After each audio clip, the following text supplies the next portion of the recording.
guys, welcome back to Magic TV. My name's Craig. It's 9 o'clock on a Sunday, which means it's time for a review show special. This is where I take a look at a particular subject or a particular company or a particular creator, and I kind of do a deep dive into something. Now this week I'm going to revisit a review show special I did a few weeks ago. We called it the Lowdown, the Download Lowdown.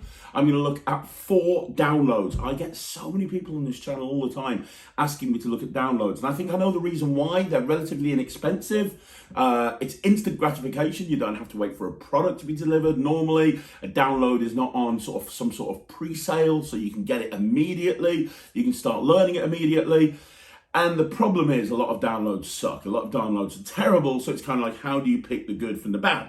Well, I'm doing a review show special, and I'm doing this on P3 downloads, Penguin Magic downloads. I went on to Penguin Magic, and I went into the P3 section, and I looked on page 1, which is all the latest downloads, and I picked 4 downloads randomly. Well, it wasn't too random, to be honest. I actually got drawn towards a couple of names because there were a lot of people on there who whose work I really like, and I hadn't heard of this particular effect, so I kind of went for those. But I've picked 4 downloads that P3 have produced recently, and we're going to review those. And I'm going to start off with a brand new download by the legend Nate Kranzo. I interviewed him on this channel a little while ago. Let's have a look at that first download.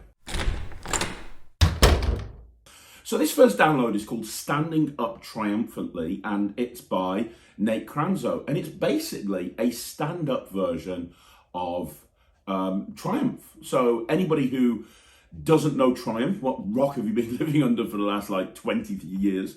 Triumph, basically, the concept of Triumph is that you have a deck of cards, the cards are shuffled face up into face down, you show that they're mixed up face up and face down, and then you sort all the cards out so they're all facing the right way. That is basically what Triumph is. Now, a lot of the time, a selected card is thrown into the mix. So someone will have a card picked, or more than one person will have a card picked.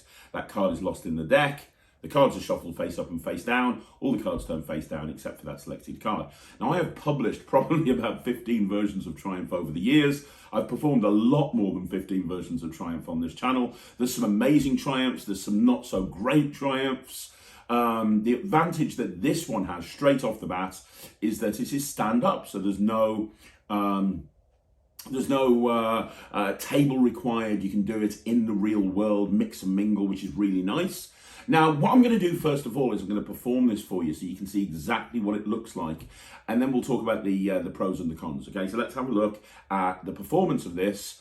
First of all. So, Luke, we've got a deck of 52 playing cards, 52 cards, 52 possibilities. And that was cool. Thank you. Do you want me to do it again for you? Yeah, one more. One more time. There you go. Look at that. And back again. There you go. So you're going to, hopefully you're as impressed with the trick as you are with the flourish, right? So this is the idea. This trick's all about time travel. Yeah. It's all about the ability to travel back in time, which sounds insane, but it's true. Let me show you what I mean. We're going to start off with you picking a card. So as I go down through the deck like this, just say stop. Stop. Okay, this is the card. I'm going to show it to you. And Jack, I want you to remember this moment in time. Okay. Can we all remember that? Yeah. My cheesy grin. Okay, my cheesy grin showing the card. Did you see the card? No. You picked the card and you didn't see it. Did you see it, Jack? I saw it. That's the most important thing. Yeah. Okay. Right, so check this out. I'm going to give these cards a very special shuffle. What I'm going to do is I'm going to take some of the cards face down, some of the cards face up. I'm going to shuffle them together like this. Face up into face down. Now, there's a technical term for this. It's called a mess. Yeah. Because when you shuffle the cards together like that, I mean, you've got cards face up, you've got cards face down. And I'm going to give them one more shuffle as well. I'm going to give them one more. Let me take a few more. Cut right there. And I'm going to shuffle these together like this. Can you see that? Jack, go back a bit. I want the people to see this from here. Can you see that position, Jack? Can you see that? Yeah? I see it, yeah. We've got the cards face up and face down. Now, Luke, if I asked you to sort these cards out so they're all facing the right way, how long do you reckon it'd take you? A while. It'd take quite a while because you'd have to go through each one, yeah? But if I go back in time about a minute ago, we hadn't actually shuffled the cards face up into face down. In fact, a minute ago, hang on, let's just get it right. There you go. A minute ago, check that out. We actually had a situation where all the cards are facing the right way, right? That's where we were a minute ago with all of the cards facing the right way. That's time travel. You look very confused. But if I really have travelled back in time, that means that if I went through it, what happens is when you travel through time, the past becomes the future becomes the past. In other words, if I asked you to say stop. Stop. There? Yeah. Remember this moment? That would be your card. And that is how a magician travels through time. So that is standing up triumphantly. Now let's talk about the pros first of all, the stuff that I like. So first of all, like I said earlier on, there is no table required for this. You can do it completely in the hands, which is great. Second of all, I really like the framing that Nate's put with this. Obviously, the Back in Time presentation isn't unique to him. I think the first time I saw Back in Time done as a presentation was Jay Sankey, and he used the slip-slop shuffle, and that was like the go-to triumph for a lot of people back in the day, because again, it didn't use a table. The problem is the slip-slop shuffle is not as deceptive as Nate's routine. Because the shuffling sequence is really nice, and that's the other thing about it.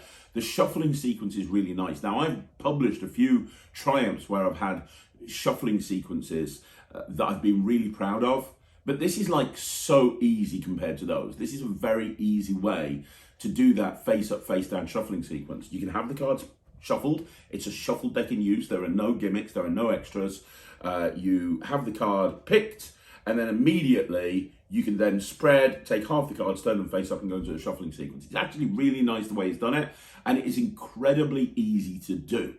I also really like the way that he's framed the trick, so that even though he's using the Back in Time premise, he's not having the card turn face up in the middle. I mean, that's been done to death. Hey, look, your card has turned face up in the middle, and all the cards have turned face down. He has the cards turning face down, and then he says, well, if we are back in time, now if we continue forward, we're going to repeat time. And he's got that lovely moment where, they pick the same card, which is great. And it gives kind of two beats to Triumph. Because if you think about it, normally with Triumph, you spread the cards, they're all face down and one card's face up and it's their card. With this, all the cards turn face down. So you've got the reaction to that. And then a second later, you've got the reaction to the fact that they've picked the same card again, which is really nice, really, really good. Like I said, it is very easy to do. There's nothing difficult here. The other pro that I want to talk about is the way that he actually has the cards turn all face up. Because normally, when you do a Triumph routine, all the cards mix face up and face down, and then it just happens and all of the cards turn over. But Nate's built into this routine a really visual moment where you're holding the deck face up and face down, and they're weaved face up and face down, and then you shake, and all of the cards now turn face up. And when I saw him do that, I immediately, I was like, that's Pat Page's colour change. Because I used to do that. I remember learning that colour change from Tricker Tape many, many years ago from Vic Pinto, and Patrick Page taught it. And I've been doing it for a very long time. My God, since I was probably 18. And it was really nice. A couple of minutes later, when I was watching that part of the explanation, to hear Nate go, well, this is based on a Patrick Page colour change. And it is, but Nate's taken it and made it, in my opinion, even more deceptive. Because normally with that colour change, it's actually quite angly, but because he's got the deck weaved, it's not angly at all. It actually looks really good. And I love the moment of all of the cards visually turning face up, and it's actually very easy to do. So those are the pros. It's a very, very commercial Triumph routine that's very easy to do. Now, things to consider. Number one, you are going to need to do a Pharaoh Shuffle. And I know some magicians struggle with the Pharaoh Shuffle. And it does not have to be a perfect Pharaoh Shuffle by any stretch of the imagination. In fact, you could just literally just hammer them in there. But it is important that you do that shuffle. You couldn't replace that with a sort of waterfall shuffle or something. So that's something to bear in mind if you don't do a Pharaoh Shuffle. It doesn't have to be a perfect Pharaoh Shuffle, but you are going to need to do a couple of Pharaoh Shuffles during the course of the routine.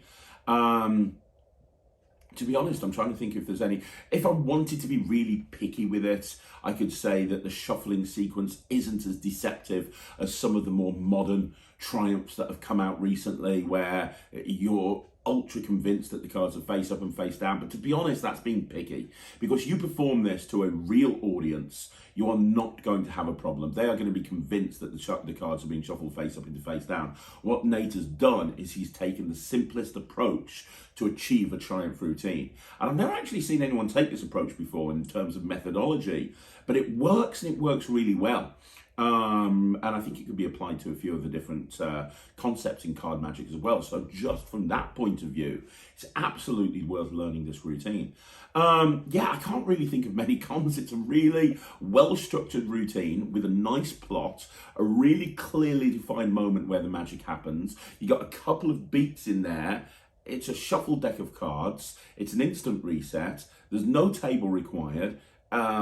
The magic can happen in the spectator's hands if you want it to, and it's fairly easy to do. I mean, it ticks all the boxes. It's great. If you want to learn a Triumph, this is a great Triumph to learn. You will not be disappointed. You can grab a deck of cards and you'll find yourself being able to do it within like probably 10 or 15 minutes. If you can do a Triumph, there's nothing in here that will stop you from doing it immediately.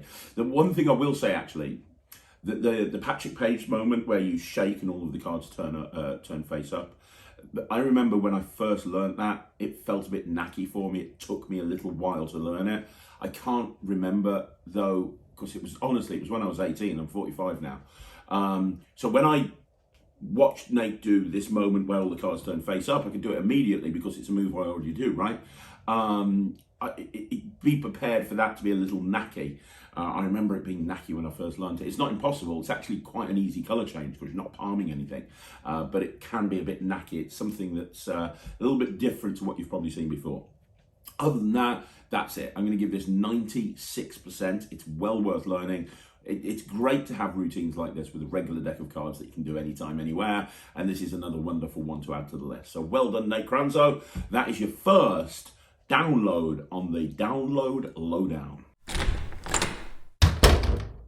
Okay, so the second one that we're going to be looking at, the second download by P3 that we're going to be looking at, is another person who I've interviewed on this channel, and this is the legend himself, Mr. Erik Tate, who is one of my favourite magicians, and I think will go down in history as one of the most influential and important creators and performers and innovators in this period of time within the magic world. Seriously, I think he's that good.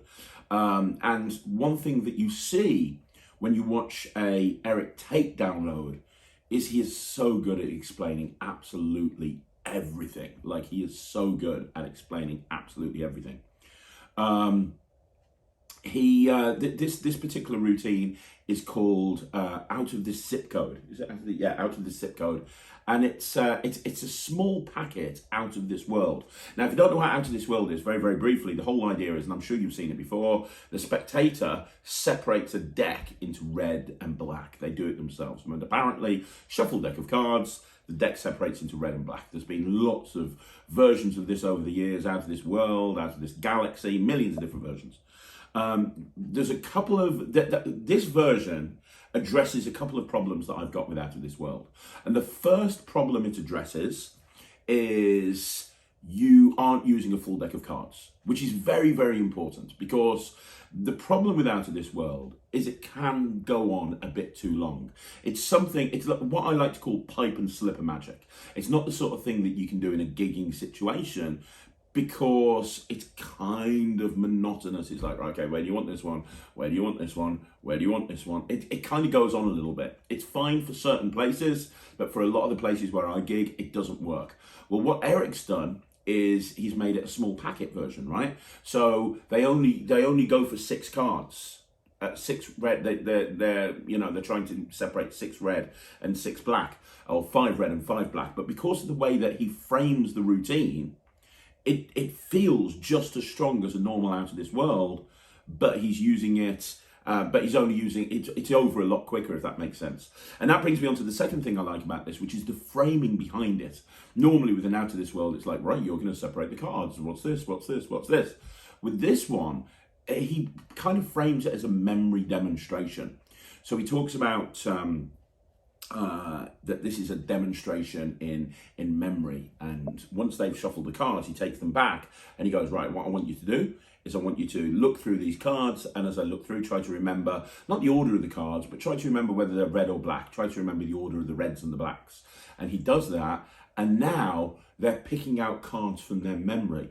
So it's not like a psychic thing, you're going to work out the colours. It's a memory demonstration, which means it fits really well into a lot of other routines that talk about memory, if that kind of makes sense. So I really like the framing and the presentation and the hook behind the trick. The other thing I really like about this is, and this is kind of the big selling point on this whole thing, it's fastidio. It's from a shuffle deck in use. Anytime, anywhere. You can do it at any point in your act. Whatever trick you've done, you take the deck, you shuffle it, you're good to go. It's a shuffle deck of cards in use, which is absolutely killer. Love that. I'm going to perform it for you first of all. Now you know all the pros and all the things I love about this. I'm going to perform it for you, and then we'll talk about it a little bit more. I got a deck of cards. Now, Luke, I know you're not the biggest fan of shuffling, but it is really important that you try your best and give these a shuffle. I want people to know they're in no particular order. Ideally, if you could do a perfect Pharaoh Shuffle followed by a Sybil cut, that would be amazing. This is called the I'm Not a Magician Shuffle. You're doing a great job. You're doing a great job. I love your technique. How's that? That's great. Now, do you have a good memory? No, God, no. No. No. We're going to test how good your memory is right now, okay? Okay. Let me explain what we're going to do. We've got this deck of cards here that you've shuffled into a particular order, right? Yeah. What we're going to do here is I'm going to spread through the cards. Now, if I asked you to memorize the order of the cards, that would be impossible. Yeah. But I want you to try and remember whether the order of the reds and the blacks. So forget about the suits, forget about the values. Just try to remember all the way through the deck whether the order of the reds and blacks. So you can see we've got some blacks, a red. They're kind of alternating at that point. You can see red, black, red. Then there's a bunch of red. Then there's a couple of blacks. Then another red. Now they're alternating again. Then there's a big section of reds, and then we've got a black and another big section of reds, and then we've got a black. Couple more reds. We've got a black. We've got a red. We've got another red, a black, a red. Couple of blacks. Couple of reds. Couple more reds, couple of blacks, and a few blacks at the end. Can you remember that? Absolutely. Brilliant. As long as you can, that'd be great, because we're going to test to see how good you are at memorizing stuff like that. Okay. So here's what's going to happen. I'm going to have you pick a card. So as I go down through the deck, just say stop. Stop. There? Yep. You sure? Yep. Okay, so that's a red card. Yep. So what I want you to do is I want you to try your best to remember where the red cards are. And I'm going to spread through, and if you get the impression that maybe deep down in your memory that that's a red card, touch it. I'll keep them face down because face up would be a lot easier. Okay.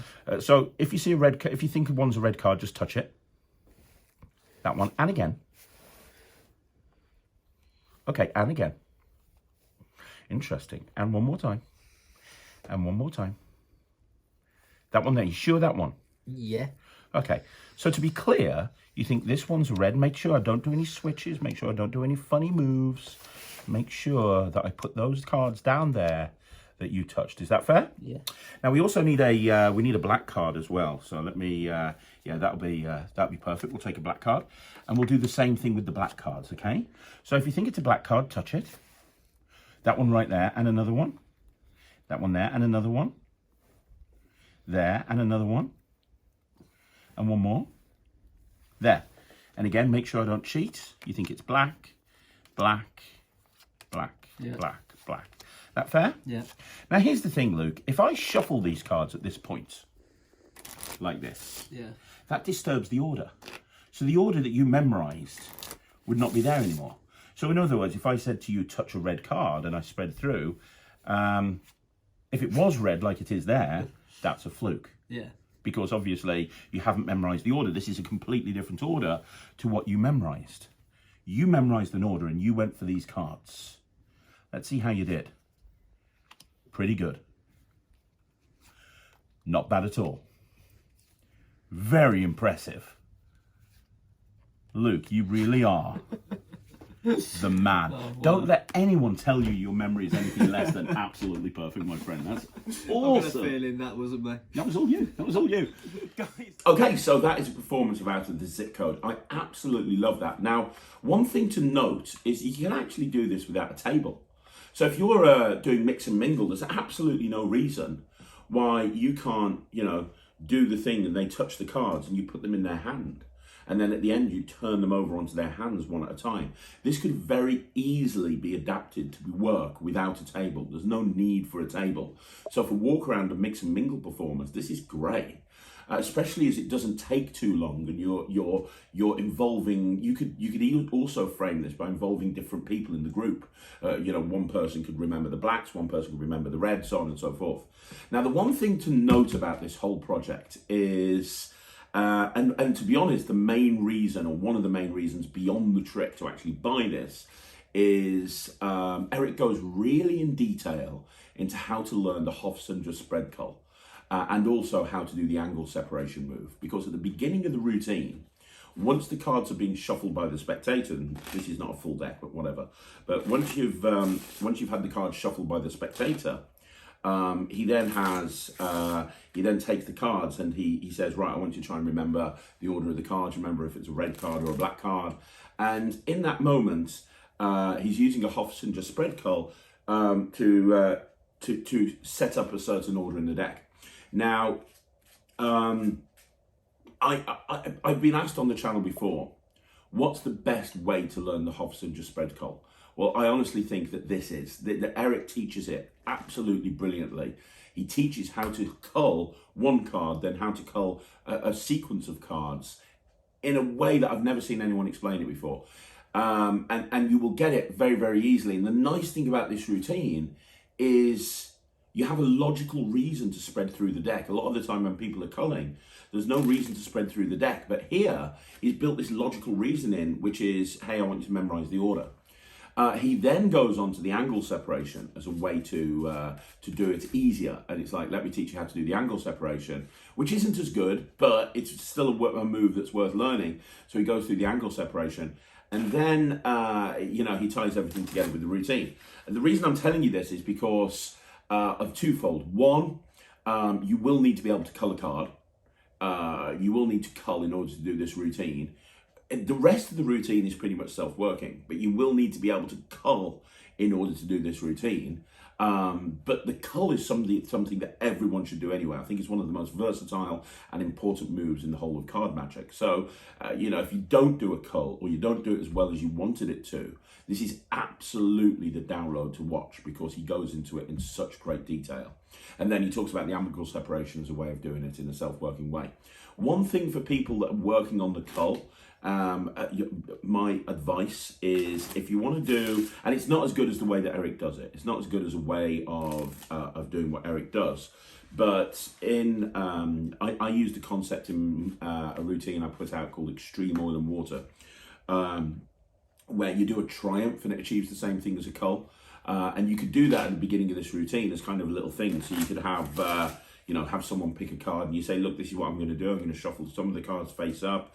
I'm going to shuffle some of the cards face down. I want you to see that the cards really are being mixed face up into face down. I'm not cheating. I'm going to mix every single one of them up. So you have absolutely no idea whether the cards are face up or face down. Now, let me ask you a question. If I asked you to sort these cards out, bearing in mind that there's some face to back, there's some back to face, somewhere in the middle, and this is an old deck, so there you go, somewhere in the middle they're face to face. If I asked you to sort all these cards out so they're all facing the right way, how long do you reckon it'd take you? Oh, a few seconds. Okay, well, I'll sort it out in less than a second. You can do that as a lead-in. You can do it with a selected card as well, but that then puts you in exactly the same position that you need in order to go into the routine. If anybody's got this routine, the sequence that I did there, and feel free to message me if you want more clarification, but the sequence that I did there puts you into the same situation as you would need to be in order to do Erik's routine. So if you're struggling with the cull and you want to practice it, and first of all, again, you really need to get the cull down, and this is a great project to learn it off.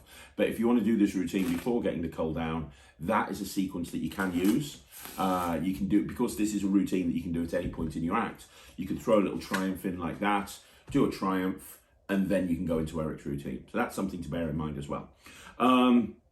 This is amazing. This is another really great, this is what download should be. This project right here is what download should be. I'm going to do this. I know I'm going to do this. I love Oil and Water. I dropped it from my act a while ago because it was too long and it was kind of too It just took too long, right? And the routine that Erik credited as the inspiration, he mentioned the Jay Sankey routine of 3-ring circus. I think it was called Dowsing Rod. I used to do that for a while, and I did like that as well. But this is so much cleaner. And I just love this routine. And I love the framing. I love the premise. I love the way that Erik gets into it. I love absolutely everything about it. I'm going to give this 100%. It has my highest recommendation. It's not very expensive. Go and buy it. It's brilliant. Okay, so the next P3 download we're going to look at on the download lowdown is Hole Hopper by Jay Grill. Hole Hopper by Jay Grill. And Hole Hopper is a moving hole routine. And there are a million moving hole routines in the world today. There's billions of them. What I found interesting about this, from a methodology point of view, we're going way back to the beginning, because a lot of moving hole routines these days are gaffed to the hilt. You've got a card where there's levers and there's switches and there's intricate stuff, and Michael Chatelain has brought out things like that, and he's not the only one. And this reminded me more of the method that was used by Mike Close in the pothole routine, which for me is still the best moving hole routine of all time, because from a point of view, a presentational point of view, it absolutely made sense. But the problem is it's a little bit of a longer routine to perform. It takes a little bit longer to actually get through the presentation because of what you're actually doing during the course of the routine. This is a very quick routine. Methodologically, from a methodology point of view, there are similarities to the pothole trick, but it's been framed and stuff has been added, and it's been framed in a completely different way. And I very much like it's this one quick moment of magic that I think would make a really good opener if you're actually doing magic. If you were doing a series of card routines, this would make a really great opener. I'm going to perform the routine for you first of all, and then I'm going to talk you through the pros and the cons. Okay, so let's first of all have a look at full performance. And Luke, you can help me with this trick, is that okay? Yes. So I'm going to cut the cards onto the table. As I do, just say stop. Stop. Right there, you sure? Yes. So this is your card, the King of Clubs. Yeah. You could have cut on any card, but you got the King of Clubs. Are you cool with that? Yeah. If you're happy, I'm happy. Now this is the idea. I want to watch very carefully. I'm going to draw a line down the middle of this card, okay? Yeah. And what I want you to do here, right here, take the pen. I want to write your name. So if you just on your side, that's going to be your side of the card. Okay. Nice. Thank you very much. And then on my side of the card, I'm going to write Craig. Do you know why I'm going to write Craig? Because that's your name. Because that's my name, exactly, yes. And then what I'm going to do is I'm going to tear that card right down the middle. So we have your side and we have my side. Is that fair? Yes. Now what I want you to do, Luke, your side here, I want you to just hold it right there between your thumb and your forefinger. And Jack, I want you to have a good look at this. Can you see my side, Jack? Yep. I also have a hole punch here. So I've got my side with my name on it, and I have a hole punch. And what I'm going to do, I'm going to come in and I'm going to hole punch a hole right there. Can you see the hole right there, Jack? Yep. That's not like a fake hole. That's a real hole, right? 100%. I want you to watch the hole. Don't blink. Don't blink for a second, because it happens on 3. I can actually take that hole, and you're not going to believe this, but I can actually pull that hole right off my card. Now, I can understand manipulating something, but right now what I'm doing is manipulating nothing. I've got this hole, and you've been holding onto your half the whole time. If I just put that right there and squeeze, I can actually have that hole go right there on your half of the card, and you can keep that as a souvenir. Nice. Isn't that cool? So there you go. Okay, so that's Hole Hopper. And it's really cool, isn't it? I love the fact that, you're destroying the card and you've got half the card here and half the card here, and the hole jumps from here to here. It feels completely impossible. The cards are being signed. Everything feels so impossible about this trick, which is really, really good. Now, let me talk about what you need to do. So first of all, you need to prepare a gimmicked card in order to do this. You only need one gimmicked card, and it will take you about 5 or 6 seconds, and I'm not exaggerating, 5, 6, 10 seconds to make this gimmick, maybe a bit longer, maybe about 20 seconds. It won't take you very long at all to make this gimmicked card. Once you've made the card, and Jay goes into great detail on how to make the card. Once the card has been made, he talks about making like 5 or 6 at a time and putting them under the cellophane of the box, so that when he wants to do this, he can just take the deck out and pull one of those cards out with him, which I think could be a fine way to do it, to be perfectly honest. I plan on using this as an opener. I think this would make a really good opener, to be perfectly honest, because I think it really establishes credibility very early on. But I mean, to be honest, the card could remain in the deck. Once that card is there, it could remain in the deck, and when you want to do it, you can just cull it to the top or cut it to the top, whatever you want to do. So it is a gimmick card. It only takes about 20 seconds to do. You will need a hole punch, obviously. Outside of that, it is pretty much self-working. So, and it does what it says. So you have the card picked. Once the card is picked, you have you draw the line. You have them sign one side, you sign the other side. Although, to be honest, you could have 2 spectators sign each side. There's no reason why you couldn't do that. You then tear it down the middle, you give them that half. And that's one of the nice things from a structure point of view, from a routining point of view. I love the fact that they're holding on to the half of the card that the hole is eventually going to end up in. And they can see that there's nothing there. I mean, it feels so free. Anybody trying to reverse engineer this will give themselves a headache. They won't even be able to follow. So then you hole punch your card and you show the hole punch. And then you've got this really beautiful phase of magic where you just take the hole off here and you just transfer it over to there, and immediately everything is examinable. Actually, I'm lying. Your half is not quite examinable, but to be honest, all they want to look at is their half, because that's where the holes arrived. And because this is half a card, you can just like tear that up and throw it in the bin or put it in your pocket or whatever. That's not important. The important thing is the half that they've been left with. The routining behind this is very clever. I remember watching it and thinking, well, you know, okay, I see what you're doing here. I see what you're doing here. But then when he started tearing the card, I'm like, okay, this is really clever. This is a really great way to do this. So yeah, I mean, by having the card torn in 2, it makes it more impossible because they're holding on to that half of the card the whole time. It also means that you're only using 1 card. It means the setup's a lot less. It means that it's just really good. It's really commercial. You know, I mean, this isn't going to be like, you're not going to learn anything new from a technique point of view on this download. You're not going to learn anything new from that point of view. But what you are going to get is you're going to get a really good commercial routine that you'll be able to do anywhere. Again, just like the previous 2 routines, no table required, easy to do. Magic happens in the hands of the spectators. And as long as you've made 3 or 4 gimmicks, it's an instant reset. All you have to do if you want to do it again is take another one of those cards and put it on top of the deck and you reset, ready to go again. And moving hole routines, I will add one thing because I've published some moving hole routines in the past. The Sunbed Matrix off Slim was one routine that I published, which I still love today. I'll tell you right now, this is better than that. Spectators love it when you're moving holes around, because they can't comprehend it. It doesn't make sense. They understand the concept of sleight of hand. They understand that waving your hand over a card and having it change, there might be some way that you could do that through years of practice. But how do you make an intangible object? How do you make a hole jump from one place to another? It's absolutely impossible, which means, and that's why I say this would be a really good opener, because you get into the trick straight away. Hey, pick a card, boom. Oh, great, sign your name on the card. Well, first of all, spectators freak out when you're signing a card. They can't imagine destroying a card. Then you're ripping the card, then you're hole punching a card. Then you've got that beautiful moment where you're jumping from one to the other. The other thing that I will tell you for people that do Keymaster, this had my mind racing with Keymaster, because I was thinking, oh my gosh, imagine punching. So this is, I'm going through a few different ideas with this at the moment, but for those people who've got Keymaster, when you've got your half of the card, imagine punching 2 holes, 1 at each end.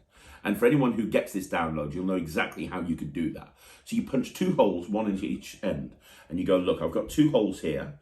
I'm going to try and do something amazing with these 2 holes. The first hole, I'm going to take it and put it on your half of the card, which you do. And then the second hole, you say, now you've been holding on to that key the entire time, haven't you? I've been nowhere near that key. Watch this. And you take the second hole and you put it right there on the key in the spectator's hand. What? Talk about a killer moment right there. So you can incorporate this into other routines as well. So again, highly recommended. I'm going to give this 100%. I plan on using it in a few different ways, and I suggest that you do as well. You can get it, as with all of the routines on this review show special, you can get them from Penguin Magic. And the final download that we're going to be looking at today from P3 Magic, the final download, is The Multiverse by Dr. Cyril Thomas. Now, Dr. Cyril Thomas has leapt onto the scene with a bang in the last few months and become one of the best rubber band magicians in the world today. He's going toe-to-toe with people like Joe Rindfleisch. I mean, this guy has really burst onto the scene and produced some incredible rubber band magic with principles and concepts and visuals that nobody ever thought possible up until this moment. This is a very different project because this is a series of card routines that use rubber bands, which is kind of interesting.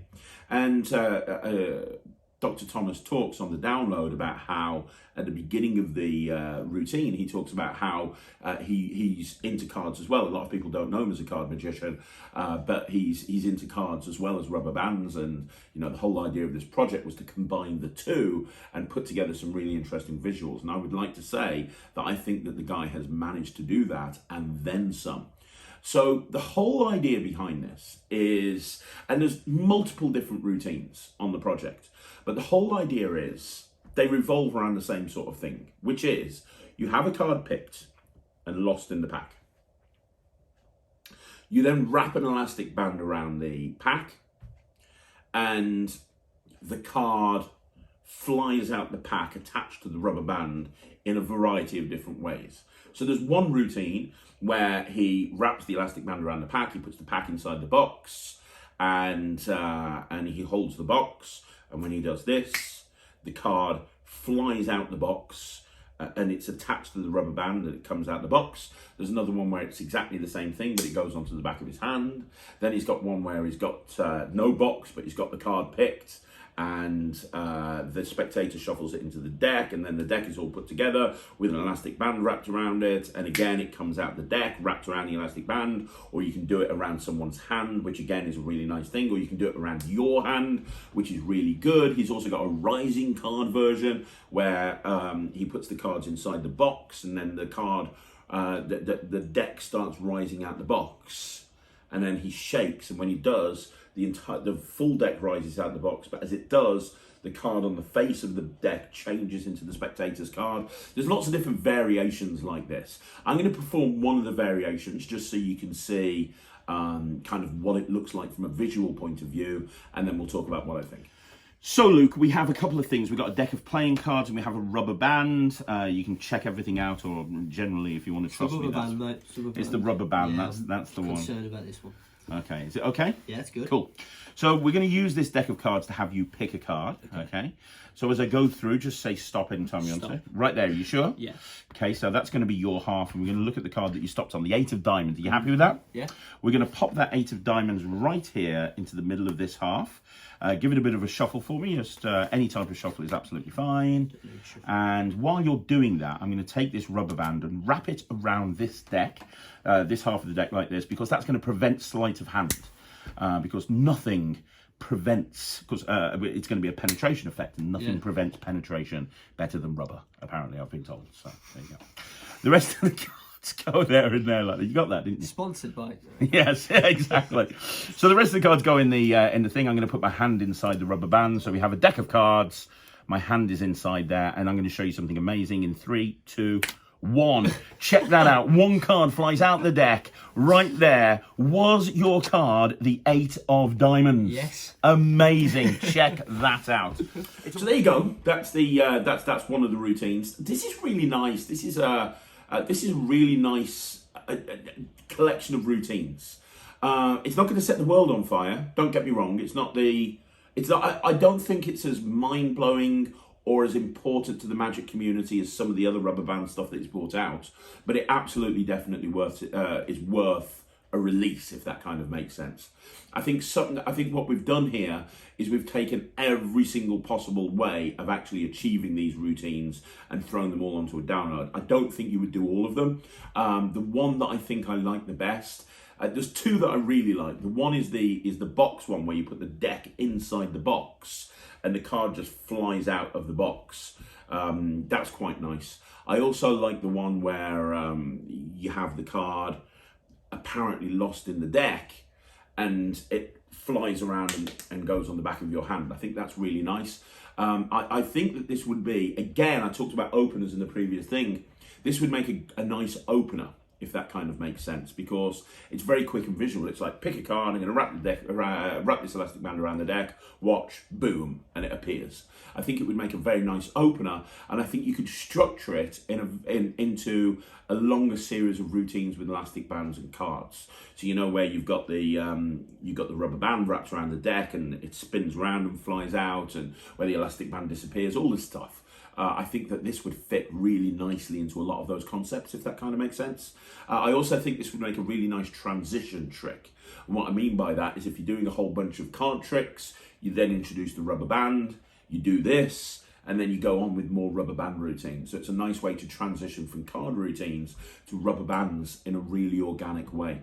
One thing that I think that you could do with this, and I haven't actually played around with the structure yet, but in my head this would be fairly easy to do.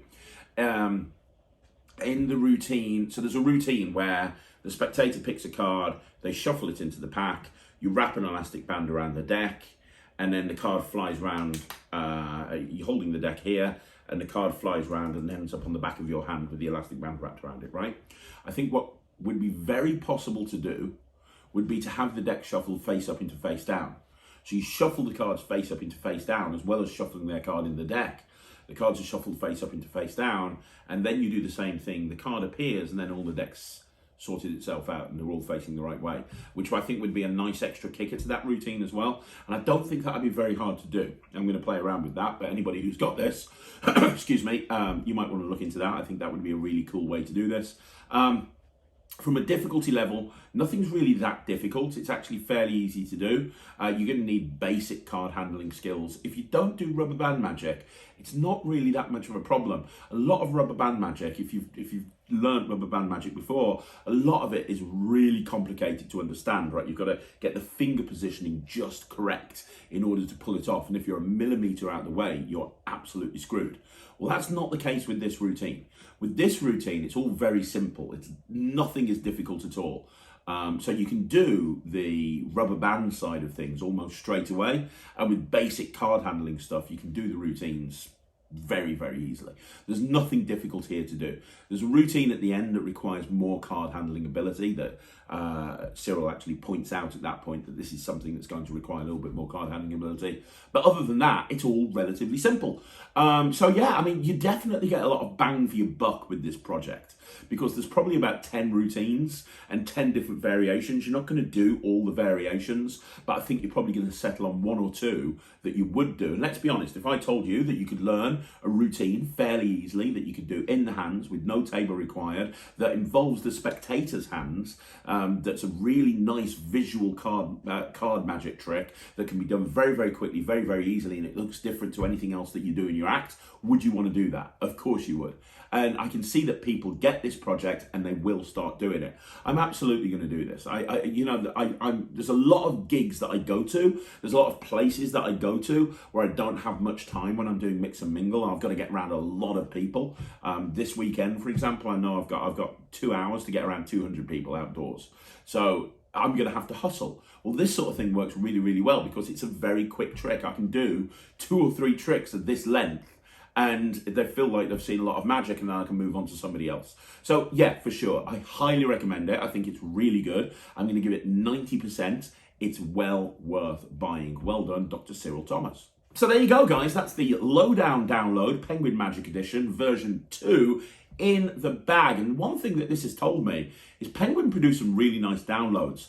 The problem you have with Penguin is they have the partner program, I think it's called, or the partner program where anybody can release anything. And a lot of it isn't great, because they can just release whatever they want to onto their platform. And some of those downloads are absolutely terrible. But when Penguin produce their own download and they brand it as a P3 download, generally as a rule, it's actually quite good. So if you want to be sure that the download that you're getting is a good download when you go to Penguin, go onto P3 so you can select all the different stuff, click on P3, and then you've got all the P3 range. You've got P3 is Penguin's production company. And if you go in there, you'll see all of the different things that Penguin have bought out, physical products and downloads. And all I did when I put this together is I went through, picked out 4 downloads that looked interesting, put them in my cart, bought it, learnt it, put this together for you. So, you know, I think that Penguin are doing a really good job when it comes to downloads, absolutely, for sure, 100%. Just be careful, because if you look at the latest and greatest or the newest arrivals, a lot of downloads in there weren't produced by Penguin. But if you go onto P3, you'll see all of Penguin's downloads. So there you go. All 4 of these are well worth buying. I recommend all of them. Let me know what you think in the comments down below. Would you like me to do another review show special on downloads? If you would, let me know down below. If you would like me to do another one on Penguin downloads, let me know. Would you like me to do one on physical products of Penguin or another company or anything? Let me know in the comments down below. And don't forget, if you want to see more videos like this, like the video, subscribe to the channel. Again, leave a comment down below, and I will be back again tomorrow on Monday with a 5x5 at 9 o'clock, a short 2 o'clock, and at 6 o'clock a Magic Live. Thank you once again for watching everything and supporting the channel. I'll see you again. My name's Craig from Magic.